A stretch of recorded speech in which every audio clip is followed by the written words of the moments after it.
भारत का ये जो ड्रामा है, अमन का एक दुश्मन है, वहां पे मोरालिटीज है नहीं, एक हिंदुत्व का माइंडसेट जो है उसकी एप्लीकेशन हुई है। तो आप कह रही है कि सबूत तो उस चीज के पेश किए जाते हैं जो एक्चुअल हो और जिसके लिए वो सीरियस हो। बड़ा मैच्योर रिस्पॉन्स कि जी आप इन्वेस्टिगेशंस करा लें किसी थर्ड बॉडी से, जो भी जिम्मेदारान है उनको सामने लाया। पहलगाम ड्रामे का जिक्र हो जाए, जहां भारत इस वक्त अपने ही जाल में फंस चुका है। पहलगाम वाक़े पर दुनिया को मुतमईन करने में भारत नाकाम साबित हो गया। अमरीकी अखबार न्यूयॉर्क टाइम्स ने इंकशाफ किया है कि भारतीय वजारत खारजा में ब्रीफिंग के बाद चारों सिफारतकारों ने भारतीय अज़ाइम से पर्दा उठा दिया है। रिपोर्ट के मुताबिक सिफारतकारों ने यह बताया कि भारत के पास ऐसे कोई शवाहिद मौजूद नहीं जिनसे यह जाहिर हो कि पहलगाम वाक़े में पाकिस्तान मुलव्विस है। न्यूयॉर्क टाइम्स ने भारत के जंगी जनून का पर्दाफाश करते हुए ये इंकशाफ किया कि मोदी हुकूमत अपने अंदरूनी खलफिशार से आलमी तवज्जो को हटाने के लिए पाकिस्तान को धमकियां दे रही है। भारत माजी के मुबैना ताल्लुकात को बुनियाद बनाकर पाकिस्तान के खिलाफ अस्करी कार्रवाई के लिए जवाब तराश रहा है और पाकिस्तान पर हमले के लिए केस बनाने की कोशिश की जा रही है। रिपोर्ट के मुताबिक वाक़े को 5 दिन गुजरने के बावजूद भारत अब तक बाज़ाब्ता तौर पर किसी भी तंजीम को हमले का जिम्मेदार नहीं ठहरा सका। पहलगाम के फॉल्स फ्लैग ऑपरेशन पर भारत के अंदर से मोदी सरकार को सख्त तनकीद का सामना है। भारतीय फौज के retired lieutenant general KS. Gill ने मोदी सरकार की इंतहा पसंद जमात और उसकी साजिश बेनकाब कर दी और बताया है कि सन 2000 के दौरान मकबूजा कश्मीर में 35 सिखों के कत्ल में भी बीजेपी और भारतीय फौज मुलव्विस थी, जिसका मकसद बिल क्लिंटन के सामने पाकिस्तान के खिलाफ प्रोपेगेंडा करना था। भारतीय अवाम की जानिब से बीजेपी के दौरे हुकूमत पे होने वाले हमले गिनवाए जा रहे हैं और ये बताया जा रहा है कि कारगिल में खूनरेजी की जिम्मेदार भी बीजेपी जमात है। 2002 और 2017 में अमरनाथ यात्रियों पर हमले के पीछे भी मोदी सरकार है। मोदी हुकूमत ने 2016 में पठानकोट और उड़ी में हमले करवाए, पुलवामा का ड्रामा रचाया और अब सियासी चाल के लिए पहलगाम का फॉल्स फ्लैग ऑपरेशन कराया। उधर पाकिस्तानी मीडिया की जानदार रिपोर्टिंग ने भारतीय मीडिया का झूठा बयानिया दफन कर दिया। दुनिया को गुमराह करने की तमाम कोशिशें और साजिशें नाकाम बना दी गई। पहलगाम हमले पर पाकिस्तानी मीडिया ने भारतीय झूठ से पर्दा हटाया और दुनिया को सच दिखाया तो मोदी सरकार घबरा गई और सुनो न्यूज समेत पाकिस्तान के 16 टीवी चैनल्स की नशरियात पर भारत में पाबंदी लगा दी है। सुनो न्यूज पहलगाम हमले पर न सिर्फ इलाकाई सतह पर बल्कि आलमी सतह पर भी का झूठ बेनकाब करने में पेश है। तो जनाब, इसी तमाम सूरत हाल पर बात करने के लिए इस वक्त हमारे साथ मौजूद हैं दिफाई तज्जियाकार major general retired Zahid Mahmood साहब। जनाब, बहुत शुक्रिया आपके वक्त का। मैं जानना चाहूँगी सर, पहलगाम वाक़ये को देखा जाए 5 दिन गुजर चुके हैं, भारत अब तक ना तो कोई इब्तदाई रिपोर्ट पेश कर सका और ना ही सफारतकारों को मुतमिन कर सका। ये भारत के लिए कितनी बड़ी शर्मिंदगी का मकाम है? बिस्मिल्लाहिर्रहमानिर्रहीम। Aziz and Najaf, good morning and thank you very much for the invite. अल्लाह करे कि आज का सूरज जो है वो पाकिस्तान के लिए और हम सब के लिए खुशियों का बायस हो। देखिए नजफ, इसको समझने की हमें एक ज़रूरत है कि भारत का ये जो ड्रामा है, इसको या नेटफ्लिक्स की जो सीरीज उन्होंने चलाई, मेरे ख्याल में उसके कुछ एपिसोड्स तो वो लिख के शुरू हो गए और साथ साथ अब एपिसोड लिखते जाएंगे जी। तो ये एक सीजन शुरू हुआ है और इसके साथ साथ ये बाकी अब सीजन आगे चलते रहेंगे जी। ये मेरे ख्याल में slowly and gradually they will keep producing with this. मैं क्यों इसको मैं बड़ी सीरियस चीज को, थ्रेट को मैं लाइट टोन में करके या इसकी इंपॉर्टेंस को या इसके खतरे को कम नहीं करना चाहता, बट अनफॉर्चुनेटली हमारा पाला एक ऐसे दुश्मन से पड़ गया है जो मोरालिटी में या एक जो अमन का एक दुश्मन है, वहां पे मोरालिटीज है नहीं, एक हिंदुत्व का माइंडसेट जो है उसकी एप्लीकेशन हुई है और उसके ये भयानक चेहरा, चूंकि उसने एक फिल्मी तरीके से चलाने की कोशिश की है। वो या तो अपनी फिल्म इंडस्ट्री को बूस्ट करने के लिए आगे कोई 10-12 मूवीज देना चाहता है इस तरह की, तो उस वजह से ये तो आप कह रही है कि सबूत तो उस चीज के पेश किए जाते हैं जो एक्चुअल हो और जिसके लिए वो सीरियस हो। बिल्कुल ठीक। रात को मैं उनका एक चैनल देख रहा था, यूट्यूब चैनल देख रहा था, एक सेम माइंड है उनकी जो एंकर थी, I don't want to name her, लेकिन वो भी जिस तरीके से बताती थी कि जी 4 दहशतगर्द आए हैं जिन्होंने ये वाक़या किया। 2 उनमें से पाकिस्तानी हैं, 2 जो है वो कश्मीरी हैं और जो 2 कश्मीरी हैं उनको भी बैकअप जो है वो पाकिस्तान करता है। वो आए हैं, उन्होंने लोगों को मारा है, वो 1.5-2 घंटे वहां पे मारते रहे हैं लोगों को, फिर उसके बाद वो जंगल में चले गए। जाहिद साहब, पता नहीं भारतीय एंकर के पास ये सबूत कहां से आ गए। सर उजैर मलिक आपसे मुखातिब हूं। जाहिद साहब, न्यूयॉर्क टाइम्स की अगर हम बात कर लें तो उस जैसे मोतबर आलमी अखबार ने भी कहा है कि भारत के पास तो कोई ठोस शवाहिद ही मौजूद नहीं है, कोई सबूत नहीं है, और वो पहलगाम फॉल्स फ्लैग ऑपरेशन को पाकिस्तान पर हमले के लिए बुनियाद बना रहा है। महज न्यूयॉर्क टाइम्स की रिपोर्ट कितनी अहम है, और अगर उसमें नहीं मालूम हो सका कि भारत के पास कोई सबूत है या नहीं, तो एंकर्स को, भारतीय मीडिया को किस तरह से मालूम है कि जनाब 4 ये थे, 2 कश्मीरी थे?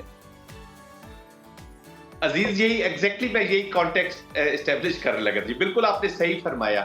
तो इनकी जो प्री इंसिडेंट इंफॉर्मेशन है वो दुनिया की बिल्कुल यूजलेस इंफॉर्मेशन है, जिनको पता नहीं चलता कि ये जो चले 2 तो कश्मीरी थे, अब ये जो 2 पाकिस्तानी हैं ये 350 किलोमीटर गए हैं अंदर, बिल्कुल फ्रेश, वहां पे इन्होंने ये कार्रवाई की है।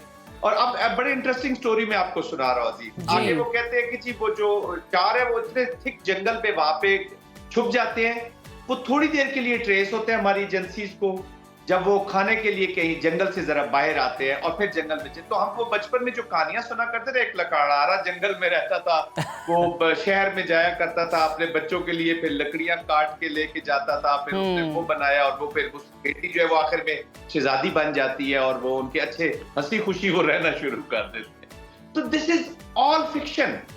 सबूत उस चीज के होते हैं जो हुई हो। देखिए, पाकिस्तान के प्राइम मिनिस्टर ने बड़ा कैटेगोरिकली पाकिस्तान मिलिट्री एकेडमी में पासिंग आउट परेड के ऊपर बहुत कैटेगोरिकल मैसेज उनको भी और इंटरनेशनल कम्युनिटी को भी दे दिए, बड़ा मैच्योर रिस्पांस कि जी आप इन्वेस्टिगेशंस करा लें किसी थर्ड बॉडी से, जो और अगर हम उसके जो भी जिम्मेदारान हैं उनको सामने लाया जाए।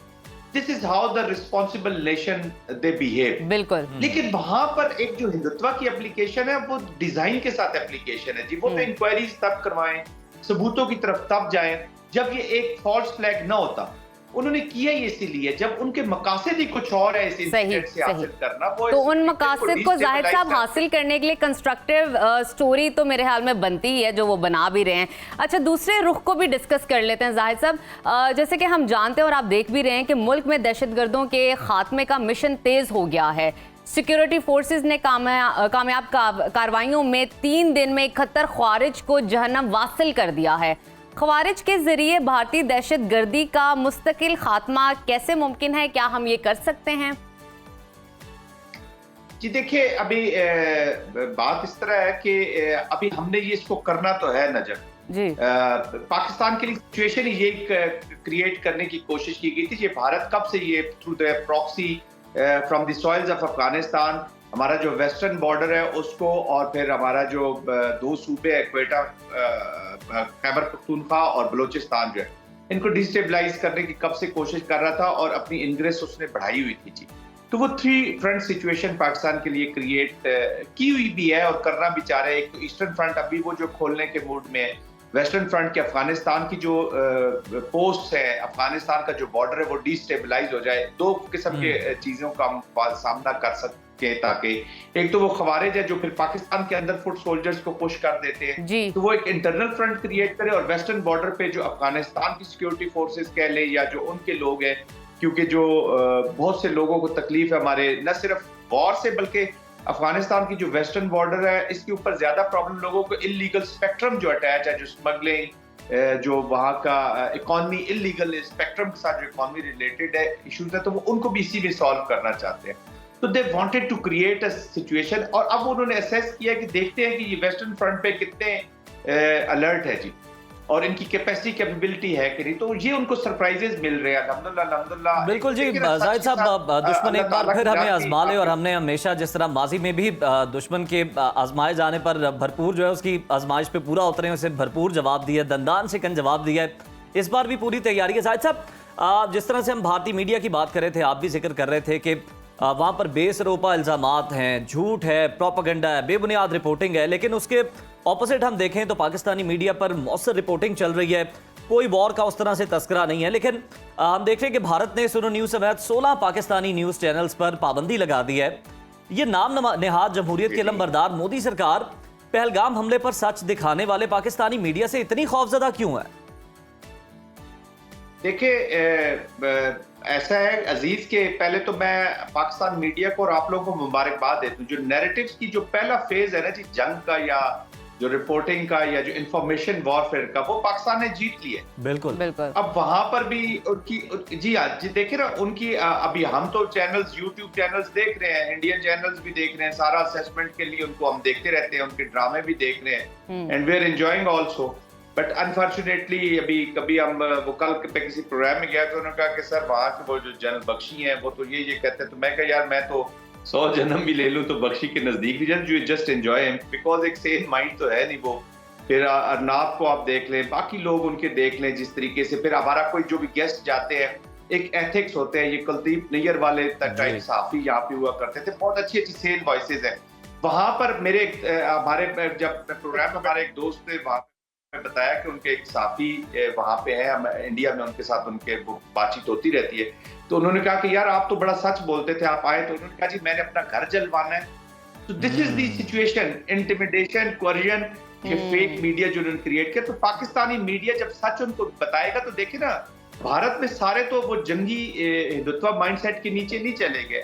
बिल्कुल सर, ये हिंदुत्व माइंडसेट है और बीजेपी के मुखालिफ भी जो आवाजें उठती हैं उनको भी सदा किया जाता है, घरों को गिराने की, जलाने की धमकियां दी जाती हैं, और जो कि बिल्कुल इस्राएली माइंडसेट है। बहुत शुक्रिया जाहिद महमूद साहब आपके कीमती वक्त का।